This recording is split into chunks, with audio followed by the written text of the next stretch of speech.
삼성전자가 하반기가 되면 반전의 모멘텀을 마련할 가능성도 있다라는 생각을 갖고, 그렇게 되면 7만전자도 사실은 뭐 그렇게 어렵지 않다고 생각이 되는데, 반대로 HBM4 6세대에서조차도 경쟁사들은 다 납품에 성공하고 콜테스트 한 번에 통과했는데 페일을 났다고 하면 오히려 4만전자 쪽으로 갈 가능성도 배제할 수는 없지 않을까라는 생각을 들고 있어서, 올해 하반기 시장이 오픈되기 전까지 삼성전자 어떻게 준비하고 어떻게 문제를 해결하는지가 정말 중요한 것 같습니다. 안녕하세요. 인더스트리 애널리스트 이주환이라고 합니다. 최근에 또 반도체 패권 전쟁이라는 책도 썼고요. 그래서 저는 약간 주식 얘기보다는 전반적으로 산업과 시장을 이해하고 분석하고 미래를 예측하는 쪽에 주로 관심을 갖고 있고, 주로 그런 주제로 방송도 많이 진행을 하고 있겠습니다. 처음 만나 뵙게 되어서 반갑습니다. 최근 반도체 업계의 주요 이슈를 설명해 주실 수 있을까요? 일단 이번 주 초에 있었던 가장 큰 이벤트 하나는 GTC 2025가 개막을 했고, 젠슨 왕의 기조연설이 있었고요. 또 하나는 또 그날 또 오후에 삼성전자 주총도 있었기 때문에 어떻게 보면은 국내 반도체 주 관련돼서 투자하는 분들한테는 아주 중요한 한 주였다고 생각이 되고 있습니다. 지금 젠슨 왕의 기조연설을 뭐 제가 라이브로 보지는 못했지만 그 내용들을 이제 종합해서 분석을 해보면은 역시나 그러니까 로드맵에 대한 부분들에 많은 시간을 할애한 것 같습니다. 그래서 지금 블랙웰이 지난 4분기부터 본격 양산이 시작했고, 이제 올해 하반기에 블랙웰의 이제 업그레이드된 버전인 블랙웰 울트라에 나올 거라는 거 예상했던 대로 진행이 되고 있고요.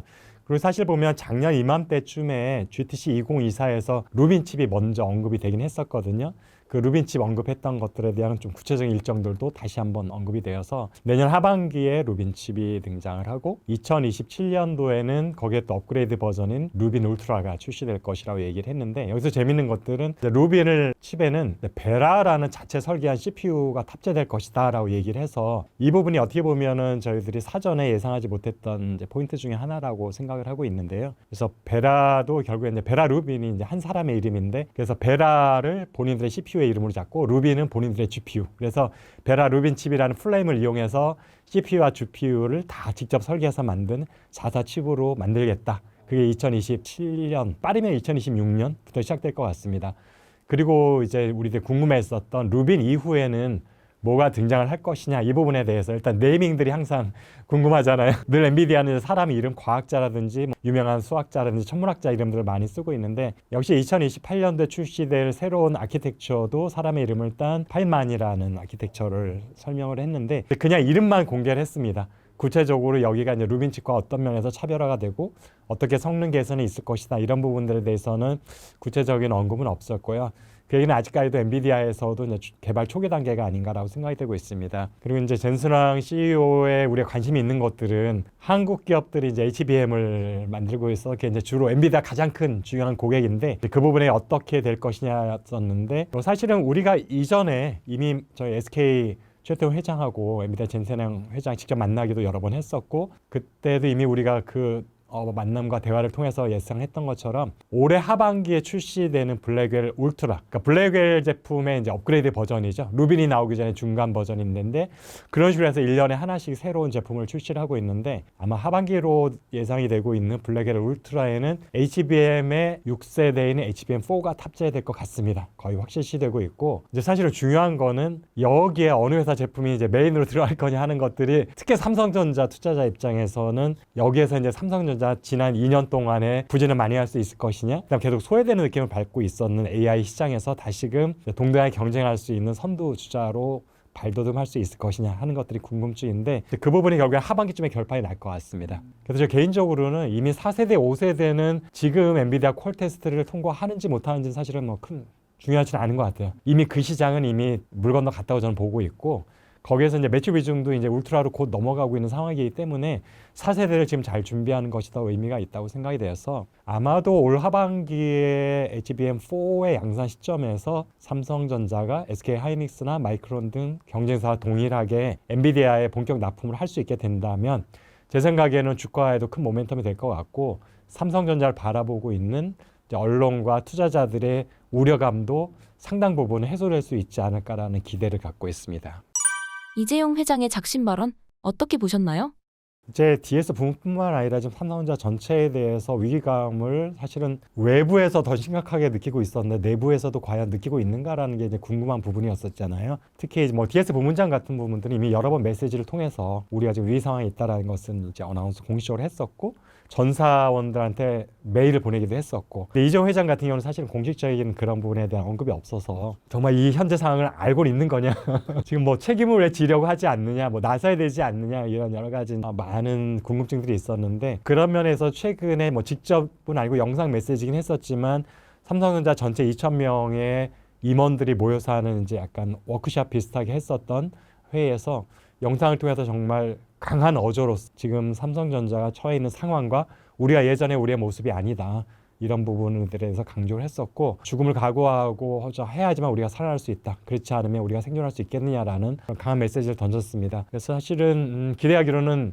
그리고 나왔던 그 이제 주총에서 뭔가 지금 그와 연관되는 책임 경영 얘기들이 좀 나오면 어땠을까라는 사실 개인적인 바람이 있긴 했었는데, 사실 안건 올라온 것들을 보면은 사실 그런 내용은 없었죠. 그래서 그런 부분이 조금 아쉬움이 있기는 하지만 어쨌든 최고 경영자에서부터 그런 위기감에 대한 공감대가 있다는 얘기는 전사적으로 거기에 대한 어떤 문제를 해결하기 위한 노력들이 이제 좀 더 강화될 거라는 기대감을 갖게 됐던 것 같고요. 바로 그 다음 날 주가가 5%나 폭등하는 것들을 봐서도 시장에서는 일단 긍정적으로 바라보고 있는 것 같습니다. 삼성전자 주가 부진의 근본적 원인은 무엇인가요? 삼성전자의 주가 부분이 사실은 뭐 외국인 투자자들이 좀 외면하고 있다라는 것들이 주된 이유긴 한데, 외국인 투자자가 왜 그러면 하이닉스는 좋아하고 삼성전자는 외면을 하느냐를 생각해 보면 결국에는 기술의 문제인 것 같습니다. 그래서 삼성전자가 과거에는 사실은 메모리 분야에서는 경쟁자 누구보다도 앞서 있는 이제 그런 모습들을 신뢰해 줄 수 있었고, 실적으로 항상 그거를 이제 보여줬었죠. 증명을 해 보여줬었는데, 최근 1년 동안 보면은 SK 하이닉스하고 반도체 부분만 비교를 해보면은 영업이익 규모나 영업이익률에서 완전히 밀리는 모습을 보여주고 있고요. 심지어는 마이크론보다도 수익성이 떨어지는 모습을 보이고 있다 보니까 투자자들이 외면을 할 수밖에 없는 상황이었는데, 지금 삼성전자가 겪고 있는 어려움을 저는 한 3가지 정도로 일단 구분할 수 있을 것 같습니다. 하나는 지금 방금 전에 이제 우리가 얘기를 하고 있었던 HBM 관련해서 경쟁사들은 지금 엔비디아에 다 5세대 제품을 납품에 성공해서 콜테스트도 일찌감치 한 번에 통과를 하고 지금 양산에 지금 잘하고 있는데, 삼성전자는 뭐 언론의 얘기는 굉장히 많잖아요. 특히 이제 해외 언론에서 보면 콜테스트 이미 통과했다 안 했다 뭐 4세대 5세대 얘기 계속 나오고 있는데, 어쨌든 본인들은 당사자들은 공식적으로 그 부분에 대해서는 언급을 해주고 있지 않다라는 것들, 이런 부분들이 사실은 많은 투자자나 언론들한테는 의구심을 계속 갖게 하는 포인트이기도 하고요. 근데 저는 개인적으로 그런 언론들이 나오는 게 아무런 취재도 하지 않고 낼 수는 없잖아요. 다 네임드가 있는 언론들이었었거든요. 그러면은 봤을 때 아마 엔비디아의 4세대, 5세대 제품들을 납품을 하고는 있는 것 같습니다. 정확하게 언제부터인지 모르겠지만, 그리고 물량에 대해서는 알 수가 없지만, 근데 이제 삼성전자 왜 그걸 굳이 그런 좋은 호재를 적극적으로 홍보하지 않느냐라고 생각해 보면, 아무래도 삼성전자에 납품하는 HBM 제품이 경쟁사 대비 조금 성능에 있어서 뒤지고 있는 것이 아닐까. 그래서 엔비디아에 납품은 하지만 엔비디아의 가장 프리미엄 제품군이라든지 아니면 B100, B200 같은 이런 제품에는 못 들어가고 있는 것이 아닌가라고 좀 조심스럽게 추측을 해보고요. 중국에 들어가는 것들은 미국의 제재 때문에 조금 다운그레이드된 제품들밖에는 엔비디아도 지금 팔지 못하고 있잖아요.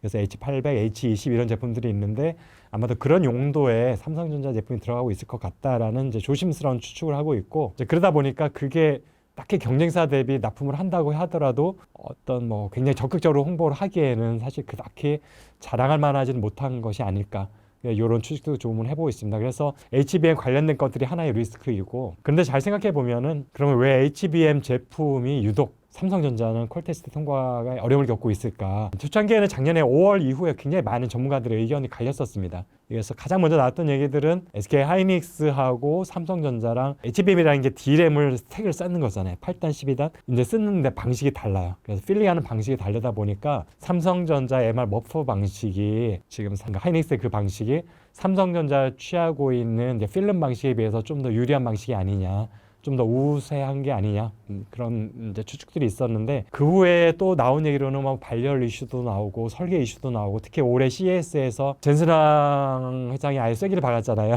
삼성전자 HBM에 대해 질문이 나오니까 설계부터 다시 해야 된다. 그 얘기는 단순히 스택의 문제는 아니다. 스택에도 문제가 있을 수가 있지만 스택을 쌓게 되는 건 결국엔 GDDR이거든요. 그래픽 DDR을 8개나 12개를 수직으로 쌓는 건데 애초에 칩 자체도 성능이 나오지 않고 문제가 조금 있는 것이다 라는 것들을 사실은 삼성전자 입장에서 먼저 얘기를 하는 게 좋았을 텐데 본인은 아무런 얘기도 하지 않는데 고객의 입장에서 설계부터 다시 해야 된다라는 뼈아픈 팩트를 듣게 돼서 그런 면들이 사실은 어떻게 보면 안타까운 부분이죠.